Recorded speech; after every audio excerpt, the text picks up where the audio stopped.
Alors, je vais peut-être t'apprendre un truc, mais ton PC regorge de données inutiles.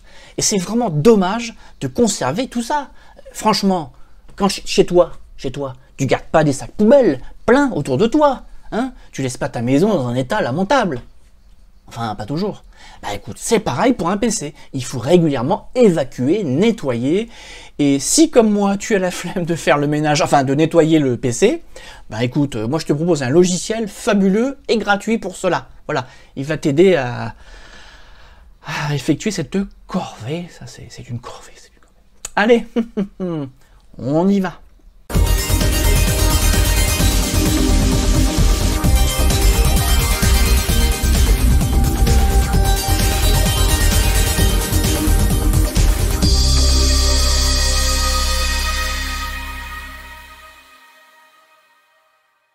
Bonjour à toutes et à tous, bienvenue dans un nouveau numéro de votre chaîne SOS PC. Aujourd'hui, je vous propose Privazor, c'est un logiciel de nettoyage gratuit qui est vraiment très intéressant, qui va vous permettre de libérer vos PC de données devenues inutiles ou temporaires. Et la problématique, c'est qu'on ne se rend pas compte de nos jours à quel point on stocke tout et n'importe quoi. En fait, ce que je peux comprendre, c'est qu'on a des disques durs de plus en plus importants, le téraoctet, donc 1000 Go est devenu la norme, alors on se dit, moi je stocke, bon ok. Le problème, c'est qu'au bout d'un moment, quand on veut rechercher certaines informations, on a du mal à les retrouver. Ça, c'est une chose. Après, certains d'entre vous ont des configs rapides avec des SSD, et puis ils ont le même raisonnement. Bon, j'ai un ordinateur rapide, je m'en fous. Sauf que si le SSD est rapide, l'ordinateur, le processeur, lui-même est quand même limité à un nombre d'opérations simultanées, et même si on a une bonne config, on finit par percevoir des ralentissements. Alors j'en veux pour preuve les navigateurs. Vous allez voir des configs rapides, et puis le navigateur il met 3 plombes à s'ouvrir, ou il commence à ralentir. Ça c'est signe qu'il faut le nettoyer. Toujours est-il que si j'oublie le côté ralentissement des ordinateurs, il y a un truc tout bête, si vous nettoyez votre ordinateur régulièrement, vous récupérez de l'espace. Alors, là encore, vous allez me dire, mais pourquoi récupérer de l'espace? J'ai de la place. Pour une raison très simple. Vous pouvez être amené à copier vos données. Imaginons, vous voulez utiliser un disque dur un peu plus grand, vous allez donc acheter un tout nouveau disque, et vous allez vouloir copier les données. Vous allez vouloir, par exemple, changer de disque, prendre un disque dur plus récent. Mais là, il y a un moment donné, il va quand même falloir les copier, ces données.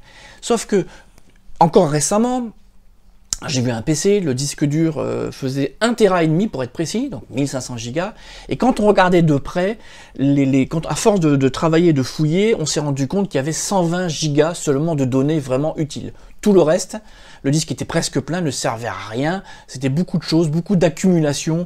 Alors d'accumulation de quoi? D'installateur déjà, un truc tout bête. Vous téléchargez un programme, vous l'installez, mais pourquoi vous gardez l'installateur? Sachant que les installateurs évoluent en permanence. Et souvent je vois sur des configs, installateur version 4, version 5, version 6. Certains installateurs, ils prennent 100 mégaoctets ou plus. Vous en gardez 10, ça fait 1 giga déjà. Bon. Ça, on n'y pense pas. Toujours est-il que donc, il est toujours intéressant de nettoyer son ordinateur. Après, si récupérer de l'espace, ça vous intéresse pas, si éviter les ralentissements, ça vous intéresse pas, moi je vais vous parler de données privées. On est en plein là-dedans actuellement, on a peur de toutes ces données privées. Et un ordinateur, il peut être accessible à la maison, il peut être accessible à plusieurs personnes, il peut être accessible au travail, si vous l'emmenez au travail, il peut être accessible tout simplement quand vous l'emmenez avec vous dans divers endroits, par exemple. Après, il faut le savoir que si un jour vous souhaitez le vendre, cet ordinateur, ça sera quand même utile de le nettoyer. Alors vous allez me dire, bon moi je m'en fous, moi je formate, sauf que tout le monde n'est pas capable de formater, il faut le savoir. Donc ces logiciels vont vous permettre de nettoyer toutes les données privées, tout en laissant les programmes. Parce que les programmes, vous avez installé des programmes, vous avez acheté des programmes, vous les trouvez très bien, et quand vous voulez vendre votre ordinateur, vous voulez valoriser la vente en disant, écoutez, je vous vends l'ordinateur, mais je vous vends avec la licence de tel ou tel programme. Et donc, vous vendez les licences, mais vous ne voulez pas vendre les données privées avec. Donc là, ça peut être une bonne idée. Après, vous pouvez aussi tout simplement vouloir donner un petit coup de jeune à votre ordinateur, et donc au lieu de réinstaller parce que vous ne savez pas faire, vous avez peur de vous tromper, vous pouvez donc utiliser le logiciel comme Privazor.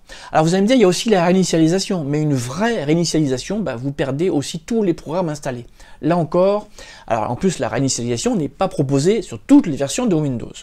Donc, vous l'avez compris, Privazor, ça peut être la solution pour tout ce qui est nettoyage. Alors, sachant aussi que vous pouvez aussi demander à Privazer de faire un nettoyage en profondeur. Alors, c'est quoi en profondeur? Ça veut dire que une fois que la donnée est supprimée, elle ne pourra pas être récupérée, même avec un logiciel spécialisé.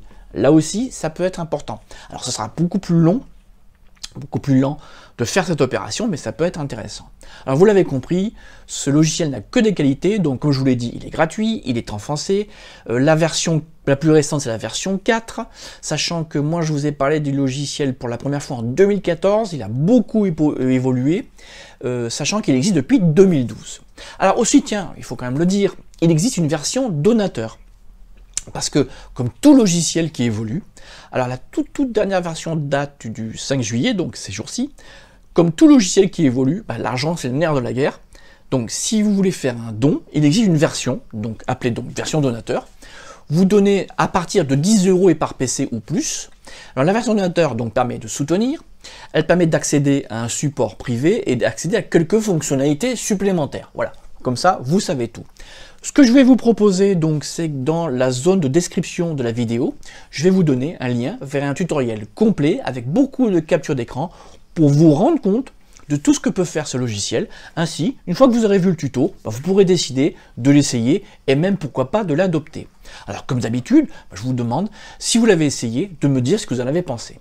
Alors qu'on soit bien clair, je ne cherche pas à avoir que des commentaires dithyrambiques, il est merveilleux, il est fabuleux. Non, vous pouvez très bien dire, je l'ai essayé, mais il m'a pas plu, pour telle ou telle raison. Moi je peux vous dire que l'éditeur avec qui je suis en rapport sera très intéressé d'enregistrer tout ce qui ne va pas, sachant que franchement, il s'est vraiment énormément amélioré. Cette dernière version 4 utilise une interface super agréable, vraiment adaptée aux néophytes, public de la chaîne d'SOS PC s'il en est. Donc franchement, je suis confiant, je suis persuadé que si vous l'installez, vous allez le garder et vous allez voir qu'une fois que vous aurez fait un gros nettoyage, vous allez voir une différence, vous allez percevoir une différence au niveau utilisation au quotidien de votre ordinateur et relever les capacités de vos disques durs, les espaces libres, et vous allez voir qu'une fois qu'il va être passé, bon, vous allez récupérer beaucoup d'espace. Attention, si vous supprimez des données, attention, hein, j'insiste bien, vous avez certaines données, vous allez les perdre de façon irréversible. Voilà, ça c'est dit. Bah écoutez, j'attends vos retours avec intérêt. Comme d'habitude, si vous n'êtes pas abonné à la chaîne, je vous invite à le faire. Et je voulais insister, alors je sais que je me répète, sur le fait que si vous êtes abonné à la chaîne, je vous en remercie. Mais tant que vous ne cliquerez pas sur la petite cloche à côté de abonner, vous ne serez pas prévenu par mail. Voilà, vous êtes 10 000 abonnés à la chaîne actuellement, et je me suis rendu compte qu'une grande partie d'entre vous n'était pas prévenu des nouvelles vidéos, et c'est vraiment bien dommage. D'ailleurs, certains d'entre vous m'ont écrit en disant, mais je comprends pas, j'ai regardé dans les spams, j'ai regardé partout, je suis pas prévenu quand il y a vos nouvelles vidéos. Voilà, donc c'est souvent par mail, c'est voilà, c'est récurrent, je leur demande de cliquer sur donc les petites cloches. Voilà. Alors je reconnais que c'est mal fichu, ce serait plus logique qu'à partir du moment où on est abonné, on soit automatiquement prévenu. Bon, c'est comme ça, c'est le fonctionnement de YouTube. Quoi qu'il en soit, eh ben écoutez, je vous laisse. Je vous dis, bah écoutez, à très très bientôt pour une nouvelle vidéo. Bye bye.